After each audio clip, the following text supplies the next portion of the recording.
All right, man. As y'all can see, that video was ended unexpectedly. But let's get back to it. So apparently, we have the second toughest schedule in the entire NFL next year. Now, through the first 8 games, we had like the top 5's toughest schedule this season, and we were supposed to be like 1-7. I think we ended up like 3-5. That wasn't really good. I mean, but a couple of those losses was on the fucking coaching. Still, it's game, but I'm not gonna. Having Matthew Stafford play that Saints game just for his pride and watch him get crushed, and then his pride show back up, and he almost brought us back. If the damn O-line could have protected him, we would have won that game. I guarantee it would have been the greatest win ever too. We would have won. I'm telling you, 38-45, but it like they were causing pressure all day. We would have won that fucking game with Stafford, but he shouldn't have been playing. So that's what they're saying. But dog, I'm telling y'all now. Now I could be wrong as hell. Y'all can come at me like you said this and you said that. Well, I can be wrong, but I'm telling y'all now, bro. Our schedule is nowhere near as tough as it seems, and you know why I say that? And I would say last year's schedule was even tougher. One, we had Minnesota on the rise, a different kind of Minnesota team. Not the same ones we've seen.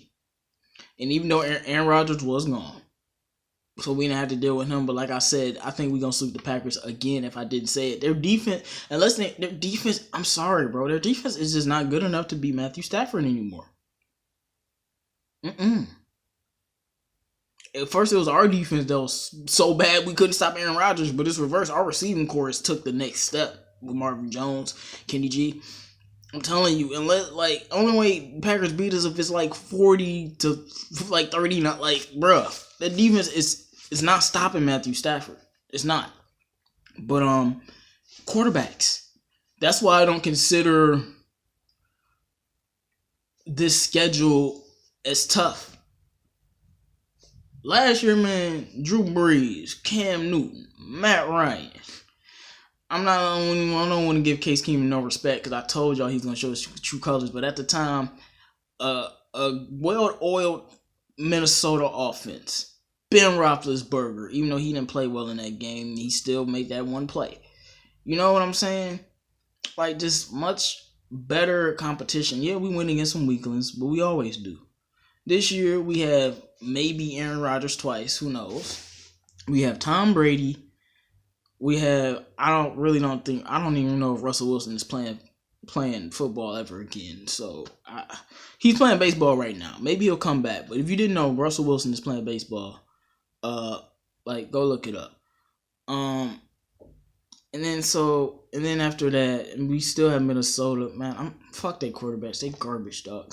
Now, if it was Sam Bradford, that's a problem. Like, he's way better than Case Keenum. He ain't much, but better than Case Keenum. Then you got San Francisco, Jimmy Garoppolo. I think he's going to be a good quarterback, but, you know, what is he really?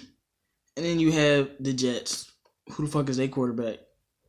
You got the Cowboys. I don't think we're going to beat the Cowboys just because I don't see us stopping Zeke, but that ain't shit. Carson was better than them. I said that last year. You got the Bills. That game will be very tough because of their defense, but not because of their quarterback play. And when I just look at the quarterback play, you know, and yes, Stafford has carried trash teams and lost to inferior teams who have had great defenses, and we couldn't make, and our defense gets exposed by like the Jets or some shit one day like it did with the Ravens, and you know, you just can't come back. But dude, it's like 2 quarterbacks on here that I respect. Did I mention Jared Goff, bum ass? That ain't garbage, dog. I'm sorry. He not garbage, but Carson Wentz better than all these niggas, dog. All of them. Like, him and Deshaun Watson are the 2 best young quarterbacks right now. No Derek Carrs, no Jared Goffs, no Dak Prescott, and I like Dak. But none of them. None of them. Mitch Trubisky. Come on, bro. Like, and I think he has a little upside, but come on, bro. So we got Aaron Rodgers, Tom Brady, Cam Newton, even though I think we'll beat Carolina this time around. Like, who are the quarterbacks we supposed to be afraid of?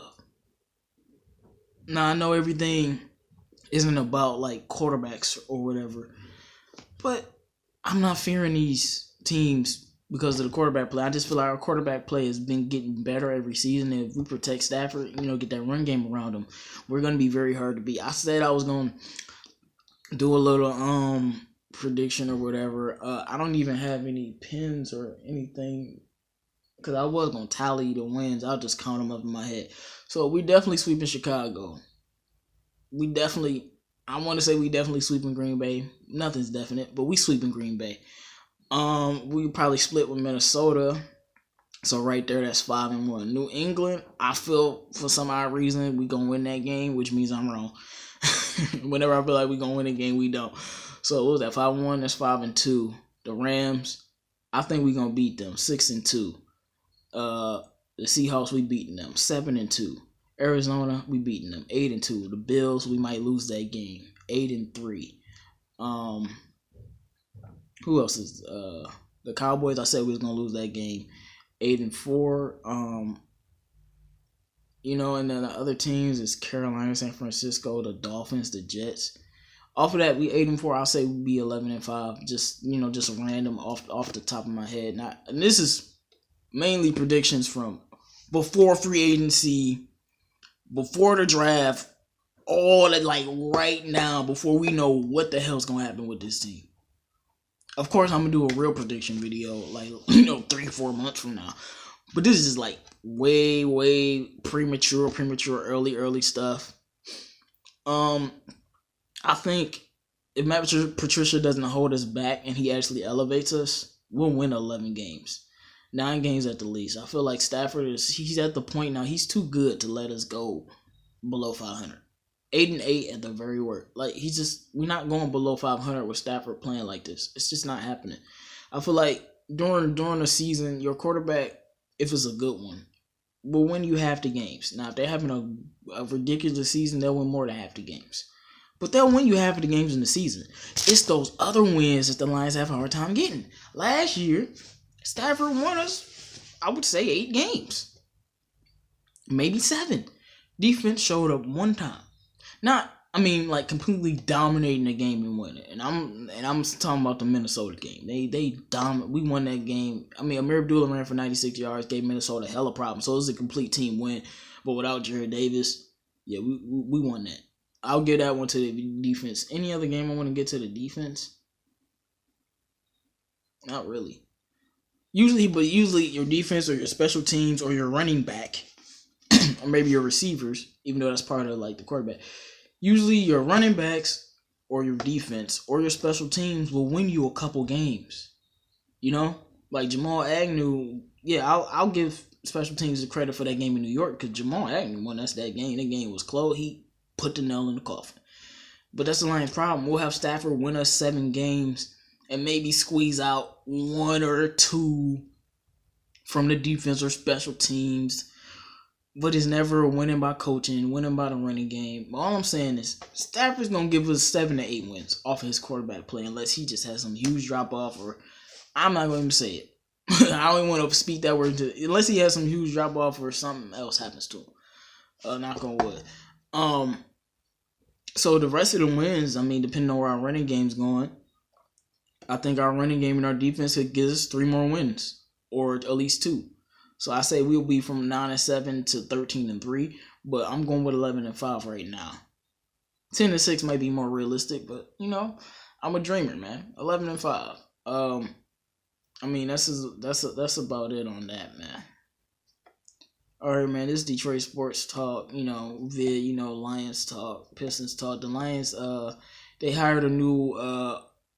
They said they hired a new offensive O-line coordinator, but he's like an assistant after the other dude we got. They've been hiring coaches. Matt Patricia's been getting all of his guys, and that kind of worries me. You get you get your job and you go around, you get all your buddies. Like everybody that he's got is from this 2001 Syracuse team. Like I said, that concerns me a bit. I hope you get your guys, and I hope they know what they're doing, man. It's 313 JMO. Like, comment, subscribe. I'm out.